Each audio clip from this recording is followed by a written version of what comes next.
The first sound wasn't her scream. It was the splash. Cold water hit her face as she gasped, hands trembling against the rough edge via the trough. Her torn dress clung to her back, stained with dirt and blood. The sun above the Texas plains burned mercilessly. Flies circled her wounds like they already knew she was too weak to fight. Elias McCrae stood behind her, 52, skin tanned like old leather, his shirt soaked with sweat and guilt. He wasn't her father. He wasn't her husband. But somehow she had ended up on his land, half dead, barely breathing, and no one in town wanted to know how or why. "Hold on," he said quietly. She tried. Her arms shook. Her lips were blue. The water in the trough rippled as her breath faltered. She had been found at sunrise by the fence line, beaten, barefoot, left for dead. Some said she was a runaway. Others whispered she was cursed. But when Elias lifted her from the dust, something inside him broke.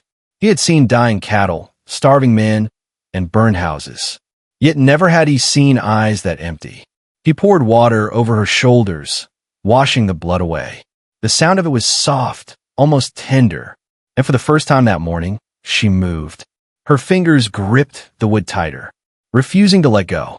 It was as if her body was begging the earth not to forget her.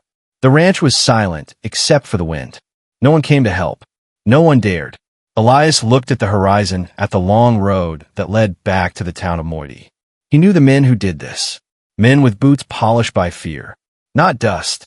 Men who laughed when women screamed. He clenched his jaw, knowing that if she lived, they would come again. The girl tried to speak. Her voice was a whisper. "Why me?" He didn't answer. Not yet. He dipped a cloth into the water and pressed it to her face. She winced but didn't pull away. Her eyes met his full of terror and something else. A question. She was 25. Maybe a stranger with no name anyone cared to remember. But Elias saw something different. Beneath the bruises, beneath the dirt, something that refused to die. The sun climbed higher, painting the plains gold. Her breathing steadied. The water turned red 3 times a day. That's how often he would clean her wounds before the fever broke. Before she spoke her name again, before history itself would change because of what one rancher decided to do with a broken woman and a wooden trough. But right now, she was still shaking, still trapped between life and death, still wondering if kindness was just another trick. Elias watched her closely, his hands steady, his heart not. And as the wind howled across the open land, one question hung heavy in the air. Was he saving her life, or was he saving his own soul? The sun had already burned half the sky when Elias carried her inside. The small cabin smelled of cedar smoke and horse sweat. He laid her down on the cot, near the window where the light fell soft and warm. She was barely awake, whispering words he couldn't catch. Maybe a prayer, maybe a name. He poured a tin cup of water, holding it close to her lips. She flinched at first, then drank like someone who hadn't tasted mercy in years. He watched the dirt wash off her face, one drop at a time. The bruises looked worse in the daylight, but at least she was breathing. 3 times a day. That's what he told himself. But on the 4th day, he forgot the midday meal. Clara sat by the window holding her stomach and staring at the endless field when he came running back with a steaming bowl. His hand burned as the soup spilled. "I'm sorry," he said, out of breath. She smiled for the first time. "It's all right," she whispered. "You remember twice. That's already more than anyone ever did. Morning to clean her wounds, afternoon to feed her, night to keep the fever from stealing her away." He wasn't a doctor, just a rancher with rough hands in a quiet house. But something about this girl made him careful, made him gentle in a way he hadn't been since his wife passed. Every time he touched her skin, he did it like the world might break if he pressed too hard. Outside, the wind rattled the barn door. The horses stomped uneasy. Coyotes had been circling the hills again. Maybe they smelled blood. Maybe they smelled guilt. Elias didn't care. He only cared that she opened her eyes again when she finally did. It startled him. They were green, soft, but sharp, like the color of spring after a long drought. "You're safe here," he said. Her voice cracked. Safe never lasts. He didn't argue. He just nodded and handed her another cup of water. Later that afternoon, he made her soup from cornmeal and salt pork. It wasn't much, but when she tasted it, her shoulders loosened just a little. That was the first time she looked at him without fear. Just tired eyes, searching for a reason to trust. By the second night, she was strong enough to sit up. The fever was fading, but the silence between them grew heavy. He worked at the table, mending a bridle strap, pretending not to notice when she watched him. "Why are you doing this?" she asked quietly. He paused. "Because someone should have." She didn't speak after that. She just stared at the fire as if the flames could explain what his words meant. When the wind howled outside, he added another log. The room glowed golden, soft, alive. She pulled the blanket tighter, closing her eyes for the first real sleep in days. Elias sat back, listening to her breathing steady like a slow song. He thought it was over for the night, but then she whispered one more thing, half dream, half warning. "They'll come for me when the moon turns full." Elias froze. His hand stopped on the table. He looked at her pale face in the firelight. And for the first time, he wondered who exactly she was and what kind of men were coming to take her back. Weeks went by before she could walk steady. Her voice grew stronger, but the fear in her eyes stayed the same. By the third morning, the fever had broken, but the fear had not. She woke before sunrise, sitting by the window with the blanket around her shoulders, staring at the open land. Elias poured her coffee, black and strong, the way he always drank it. She took a sip, winced, then smiled a little. It was the first smile he'd seen since she came. "You said they'd come for you," he reminded her. "Who are they?" She didn't look at him. "Men from Moiti, the kind that don't take no for an answer." Elias's jaw tightened. He'd known men like that all his life. The kind that wore Sunday suits to church and blood on their boots the rest of the week. By noon, he saddled his horse. "Stay inside. Lock the door." She grabbed his sleeve, weak but determined. "You'll get yourself killed." He looked her in the eyes. "Maybe, but I won't let them take you." The ride to town was long, dusty, and quiet. Every mile felt heavier. The streets of Moiti were waking up when he arrived. Men lined the saloon porch spitting tobacco, watching him like crows on a fence. He found the sheriff near the feed store. "Morning, Elias," the man said cautiously. "Heard you took in a stranger." "She's not a stray dog," Elias answered flatly. "She's hurt," the sheriff sighed. "You should have left her be. Her name's Clara. Belonged to a cattle broker named Roar. He paid good money for her." Elias's voice dropped cold. "You don't pay for people." The town went still, every head turned, and even the wind stopped to listen. Roar himself stepped out of the saloon, wiping whiskey from his beard. "Well, now it looks like the old rancher grew a spine." Elias didn't reach for his gun. He just stared him down. "You beat a woman and call it business. You come near my land again, and you'll find out what real work feels like." Roar laughed and spat near his boots, but the hand holding his glass trembled. Later that night, he sent 2 new men from Sweetwater. He doubled the pay and told them, "Make it look like an accident." Roar laughed. That ugly kind of laugh that makes your skin crawl. "You think you can stand between me and what's mine?" Elias took a slow step forward. "She's not yours. Not anymore." The crowd whispered. No one dared move. Even Roar's smile faded. Somewhere in the distance, a thunderclap rolled across the plains, though the sky was clear. When Elias turned his horse to leave, the sheriff called out, "You just started something you can't finish." He didn't look back.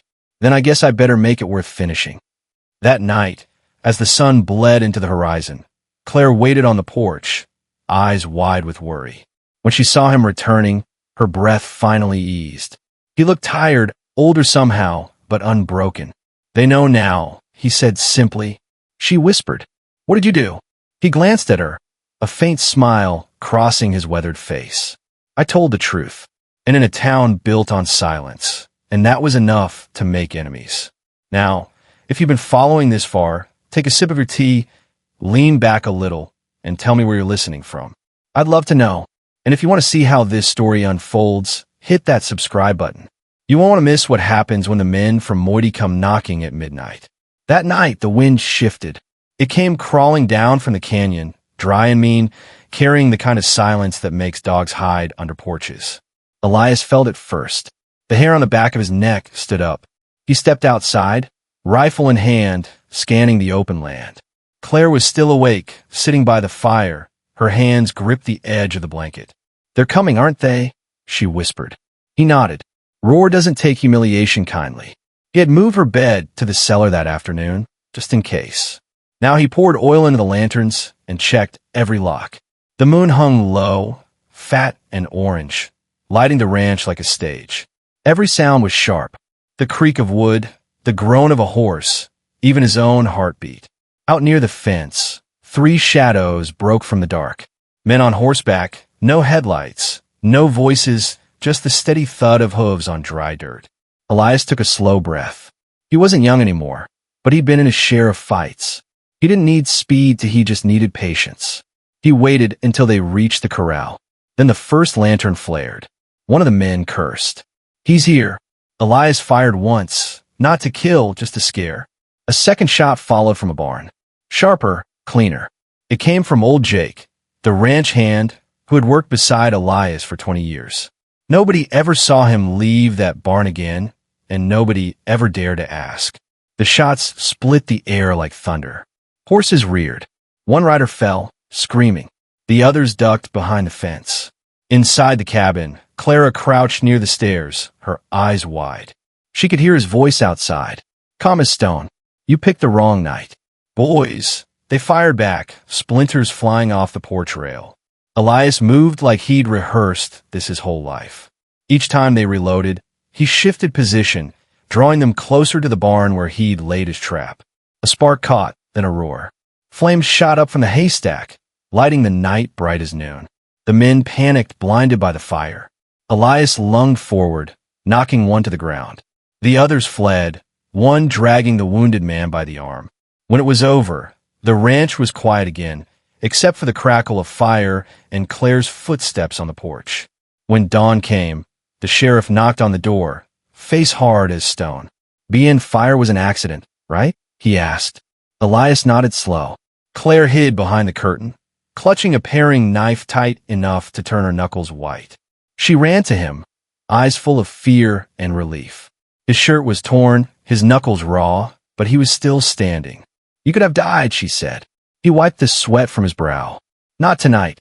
She stared at the burning barn, then back at him. "What will they do now?" He looked toward the hills where the men had disappeared. His voice was steady but low. "They'll come back, but next time. I won't be alone," she frowned. "What do you mean?" He gave a tired half-smile, looking at her like he'd already decided something she didn't yet understand. And as the firelight danced in her eyes, Elias said softly, "Tomorrow we ride to Palo Duro. There's something I need you to see." Now that sounds simple, doesn't it? But what he showed her the next morning would change both their lives forever. You won't believe what waited for them in that canyon. The sun rose slow over Peladuro Canyon, painting the cliffs in golden fire. Elias rode ahead, Clara behind him, wrapped in his old coat. The wind smelled like sage and dust and something new. Hope maybe. They stopped near a ridge where the land opened wide like a promise. Below them, the river shone bright, winding through the red stone like a silver ribbon. Elias dismounted first, then helped her down. His hands were rough, steady, and kind. "This place," he said quietly, "saved me once. Maybe it'll save you too." For a moment, she didn't speak. She just stood there, eyes glistening, staring at the endless land. "Why here?" "Because out here," he said, "no one owns another soul. The earth doesn't care who you were, only who you decide to be." She walked closer to the edge, her hair catching sunlight. Every breath she took seemed to wash more of the past away. All the bruises, all the shame, and all the names they called her gone piece by piece like dust carried off by the wind. That summer they stayed in the canyon. 3 times a day, just like before. Morning, she helped him tend the horses. Noon, they shared simple meals by the water. Evening, they talked. Sometimes Clara would ask about old Jake, but Elias just looked toward the distant hills and said quietly, "He's watching the ranch from somewhere higher now." Sometimes not at all. Just sat by the fire, listening to the world breathe. He never asked her to stay. She never asked him why he cared. Maybe some things don't need explaining.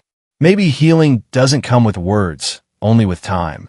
One night under the stars, she said softly, "I thought I was broken." Elias poked the fire and smiled. Maybe you were, but broken things still shine if you hold them up to the light. They both laughed.